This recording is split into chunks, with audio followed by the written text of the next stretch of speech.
I'm going to do an updated video tour of my garage shop. As you enter the garage, the one thing you notice is that everything is on wheels. The reason for that is when I do maintenance, especially the stuff that's in the soundproof room, I have to navigate it down this pretty narrow corridor and through this even more narrow corridor out into the main area of the garage where I normally park my cars. Start the tour with my bad boy blast cabinet. I really like that. It works really well for me. I blast pretty much everything that I make before painting. Another tool I use all the time is this jet multi-tool with the sander grinder combination. I've updated it a little bit in that I added a PVC pipe underneath that I modified a little to collect the dirt from the sander. That goes into my dust collection system, which is PVC. It's got the static wire wrapped around it, and it's controlled, the inlets and outlets and everything are controlled by these manual valves, which I've modified to be automatic. And they are controlled through these simple TP-Link devices to turn them on and off and activate them. So I can control them with Alexa. I can also, if it gets too noisy and Alexa can't hear me, I can use this Alexa game button to turn the devices off. I'll show you that in a moment. In my last tour, I had a drill press in this location on a similar stand because I store my cold saw underneath, which I use all the time. But in my last shop, I had a full-size jet Bridgeport style drill milling machine, and I got rid of it because I just couldn't fit the big lathe and the big milling machine in the shop. Thought I could live with a drill press, but I couldn't. So I bought the gearhead lathe. I built a similar stand, but obviously beefed it up because this thing weighs about 1,000 pounds. And so now I'm able to do, milling like I used to, which is great. I've got more of the dust collection system, and with the modified manual valves that are controlled by Alexa. I'll give you a quick look at those, and I'm going to go into that a little bit more detail. Also, you see I've got this trap, which I've pirated from the local car wash, the design that they use that works really well. This is my welding and fabrication station. I have a Lincoln MIG welder. And this is a strong hand modular type fabrication table. I've recently done a lot of modifications to this, and I'll kind of go through that, but let me show you the rest of the stuff. Well, you see you've got many more of those TP-Link smart home devices which are controlling things in my shop, and I'll go into that in a little bit more detail. I keep all my magnets handy right here on the wall, just stuck them on a metal plate. I've got air close by, I've got a blowgun, and also a quick disconnect for tools that I might need when I'm doing sanding and grinding. Got my Fume Extractor, which goes up into the attic there, and the fan is in the attic with a diverter, and I'll go into that in a little more detail. I've got my I-beam and my crane so that I can lift up heavy stuff because I can't do it with my bad back. And that runs the full length of my garage to the other side, so I can basically back in with material, lift it up, bring it up and over into the welding and fabrication area without having to kill myself. Recent modifications I've made are to the sanding and grinding table that has gone through a couple of iterations. It's got a magnetic chuck from a surface grinder in the middle, and I used to have to take it out with the hoist and to get it out of my way so I could use the fabrication table. But now a recent modification is this. So that the table flips up and I can use it. It's on a rotary bearing, can engage the magnet, and I can sand and grind my parts without them moving around. And then when I don't need it anymore, I just get it out of the way. Okay, so now let's talk about Soundproof Room a little bit. I'm in a residential neighborhood with an HOA, so all my noise-making equipment has to be kind of isolated. So I'm going to show you what's in here.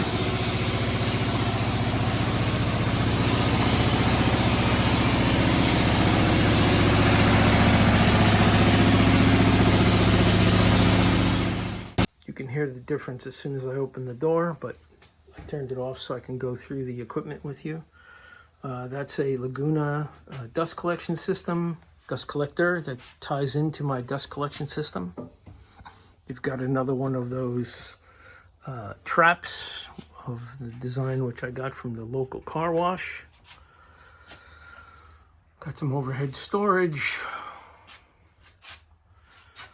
The dust collection system here runs around. I've got my 7.5 horsepower Polar compressor, really nice, does the job, best compressor I've ever owned, honestly. Then I got my machine, which I'll go into a little bit more detail on. It's a Velox router, actually, and you'll probably say it doesn't look much like a router. No, that's because I've added a quick disconnect, a quick removal Z-axis that has a plasma and a vibratory engraver. So I do a lot of steel work. And then I've added a dual chamber water table, and I'm going to pull this out, which holds my vacuum table that stores underneath. Give you a little bit on the dual chamber water table.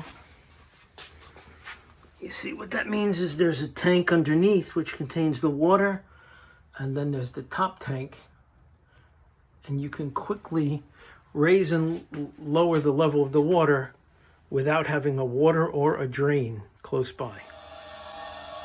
So I show you that I just add air to the bottom tank, and then the top tank will fill up quickly in, I think it's 15 or 20 seconds.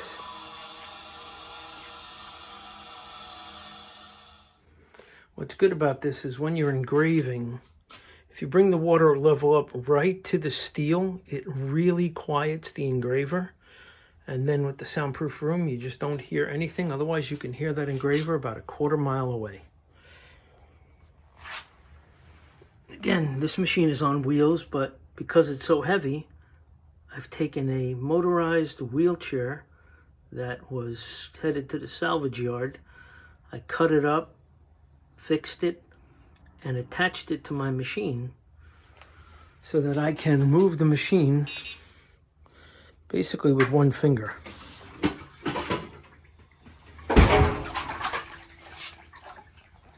I'll drain the water out now before I continue the tour, but you see with the dual chamber water table how quickly I can drain that, and then I can retrieve my parts, do what I need to do. So it really is probably one of the best modifications I've ever done to a machine, is adding a dual chamber water table. This is the second machine I've done this to. So now, I mentioned this is a Velox router.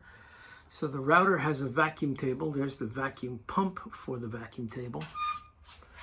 And as I stated before, the vacuum table sits underneath on a hydraulic table, so I can jack it up, slide it into place. And then I just take the quick change head, which has a router on it.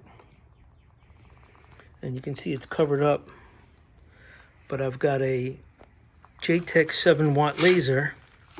I can just flip into the cutting position, and I can route and detail with the laser as I do with my engraver and plasma cutter. One is driven by a stepper motor, the other is just simply up and down with a pneumatic cylinder, just like the plasma cutter. I'll give you the rest of it. So here's the other side of the fume extractor. This is on when the plasma cutter's on, and then as I said, there's a diverter in the attic with another one of those manual valves which has been modified. That's an 8-inch valve, and I think it cost me $100 to get it and modify it. If I had to buy an 8-inch diverter, I think it was $600 or $700 or $800. So this is definitely a great way to add this type of capability to your shop at a very low cost. You can see this thing up here. This is basically to store the plasma lead when it's not in use, and then I can unhook the dust collection system for the router and just take it down and hook it up to the machine. It's also got an Alexa control valve that can open and close that dust collection system, and set up the routing so that it takes the most expeditious route back to the dust collector. I've got a jet air filtration system because when I'm doing especially 4-axis routing, because this is a 3-axis, 4-axis, and a plasma engraver as well as the laser. But when I'm doing that, it gets really dusty in here, so I put the jet filtration system in, which is also connected to the Alexa TP-Link type device. Got a small hand crane in here so that when I'm changing the quick change heads, I can just pull the machine forward, take drop the hoist down, hook up to the head, pull it off, load the other head on. Again, it saves my back because my back is already broken. I've got a separate router in here because I've probably got 30 of those smart home devices, so I want to make sure there's enough bandwidth. Got a fire suppression system just in case. Plasma cutter. And then I've got a monitor that is cloned to my other monitor. I'll turn that on for a second. That's only on when my plasma cutter's on. But basically that display and this display are cloned. So that's where I have Mach 3 when I'm running the machine. This way when I'm in the room, I can see what's going on with Mach 3 while I'm near the machine. The thing it's mounted to, that has to do with the Soundproof Room. It's basically a sound air trap. So any air coming in or out of the room, including what the fume extractor goes through. There's one of these up in the attic also. So coming in from the fume extractor, there's a sound trap. And coming out to the room, there's a sound trap. So the incoming and outgoing air is going through a sound trap box to keep the sound inside the soundproof room. If air escapes, sound escapes. Got a bunch more of the TP-Link devices, control system for the CNC, and then a special control box I've built.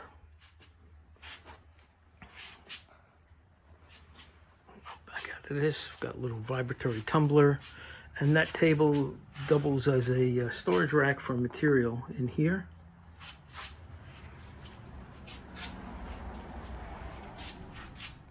As I come out of the soundproof room, I've got my Harbor Freight toolbox with all my tools in it.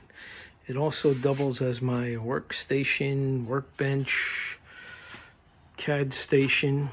I've got pretty neat setup here that people have asked me about. Where do you put your computer? And what I've done is I've mounted my computer to the ceiling on a 2x2 steel beam to keep it up and away out of the dust and the debris that's going on here. So, I've also got the monitors mounted to that with a dual monitor bracket. And I can twist this monitor around because it's on a seat swivel for a boat. So, got a lot of wires here. Got another Alexa device. I've got 4 of them in the shop. It serves 2 purposes. It makes it easier for it to hear me when it's noisy. And I also use it for surround sound because of the soundproof room. It's quiet enough in here to hear my music.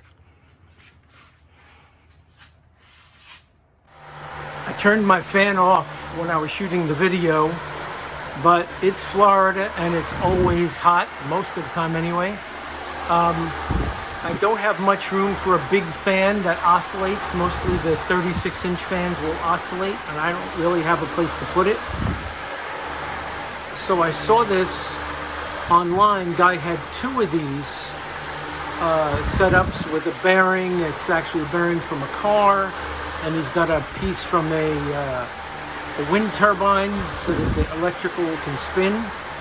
And then I've put some plexiglass up there to just deflect the air and keep it moving once it gets started. But it circulates a nice breeze here when I'm working, keeps me cool. So with that off now, I can continue the tour.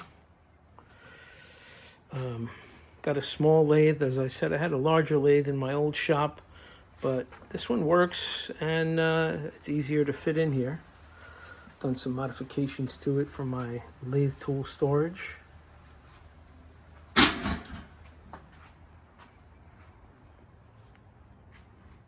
Okay, some of you have commented and asked, why don't I just bring the equipment out one garage door and in the other? And I'll kind of explain that pretty quickly. I get the milling machine or the CNC machine, weigh 800 to 1,000 pounds. I got this concrete lip in my garage so I can get it out the door, no problem. Getting it back in the door, even with ramps, not so easy. So what I've done is, I've made this wall movable. So I can just shove it out of the way. And then that gives me a big opening to get the machines out into this larger area of my garage shop. On the other side of this wall is my paint station. Got all my different spray paints I use, and I've got the paper for masking. So that's on this movable wall. This is my material storage area. I've got these 6-inch PVC pipes. I can store a lot of material.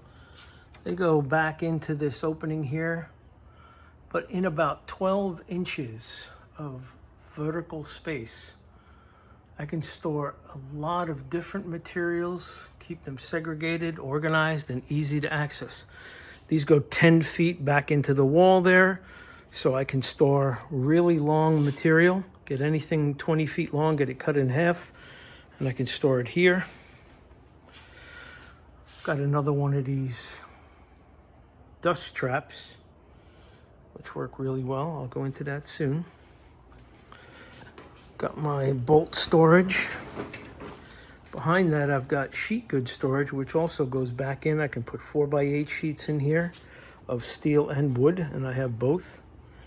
Put a little roller on the floor so I can just get the steel or wood up on there, and it'll roll right back into the corner. Makes it easy.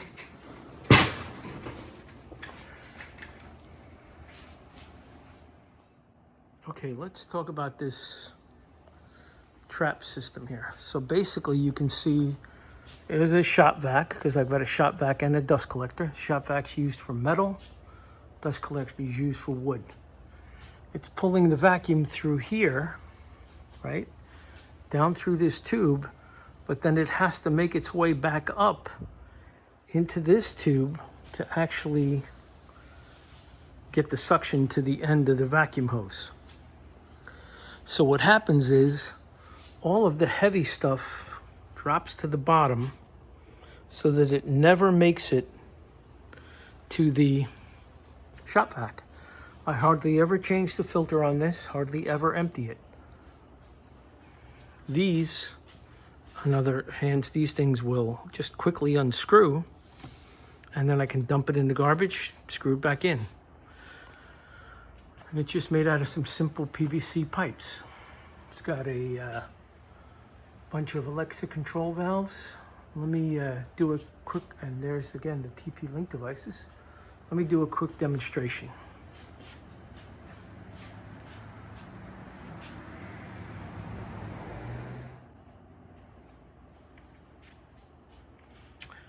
Alexa, turn on shop vac.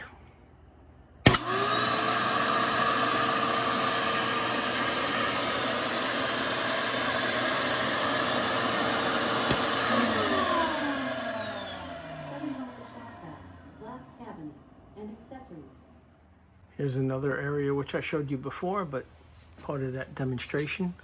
Alexa, turn on machine shop vac.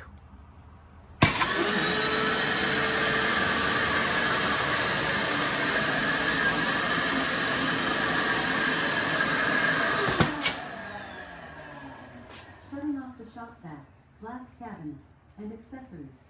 I could start trying to yell at Alexa to turn it off, but when it's loud in here, it's easier just to hit the button.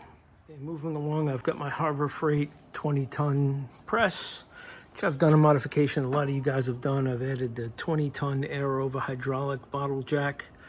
I shortened the handle and welded it to the screw, so because I don't need to jack it up and down anymore. I added the swag off-road finger brake, which is obviously comes in and out.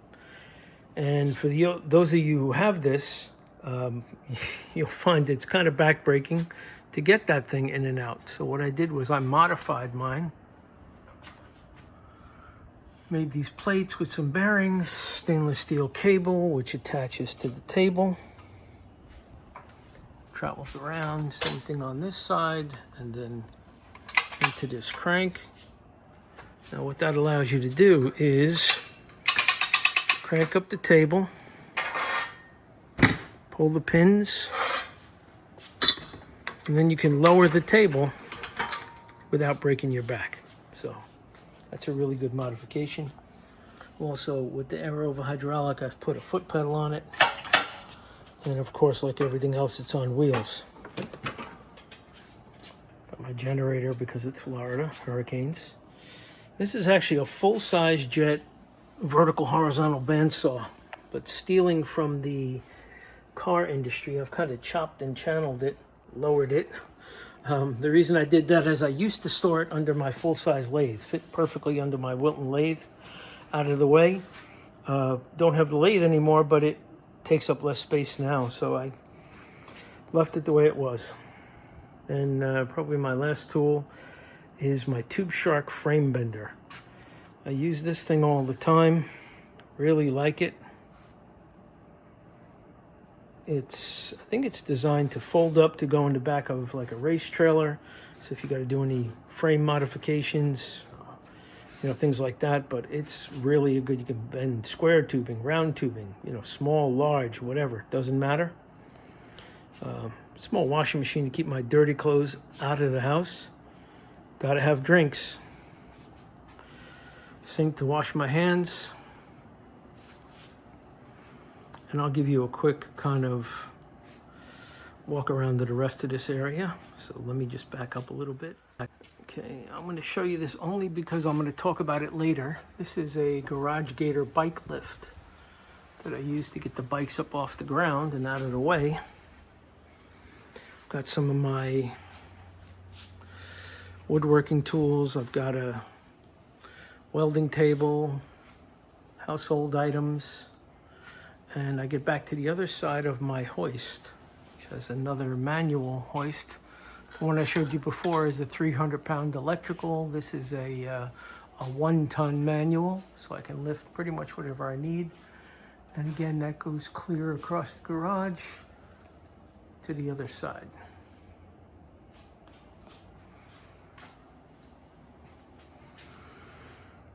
I've got to have a TV. Now, this is some of the work I've done. This, if you see that face, I first did a full-size 300-pound replica of my doctor as his favorite superhero. So that's the only thing I have left of that is the face. Then he asked me to make him 2 desktop versions, same superhero character. Basically, the big one was done on the 3-axis router. The small one was done on the 4-axis router. So you can see the original carving there, but it's kind of flimsy, especially around the arms, fingers, and things like that, because I cut it out of MDF. So what I did was, after it was cut and carved and finished, I cut the head out of maple to get some more definition. Screwed it all together, textured the skin, and then used Hollywood special effects type materials to make a mold and cast the finished product. This way I was able to keep one for myself so I could show it off a little bit. I use that same technique for some of the other things I've done. You've probably seen my Blue Devil hood prop. If not, it'll be on YouTube. You can take a look at it there.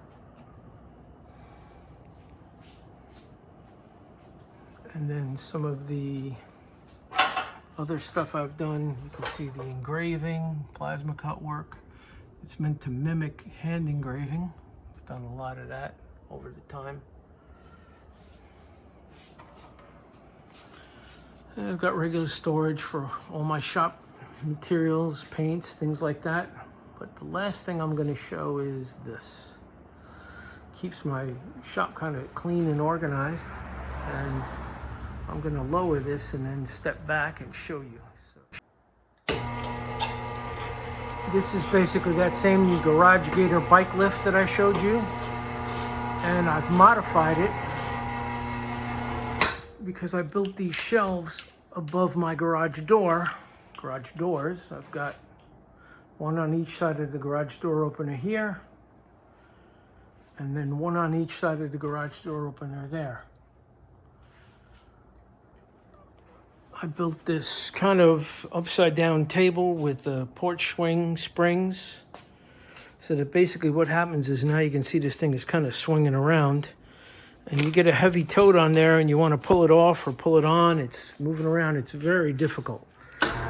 So what I do is these things will stop by themselves. The Garage Gator bike lift.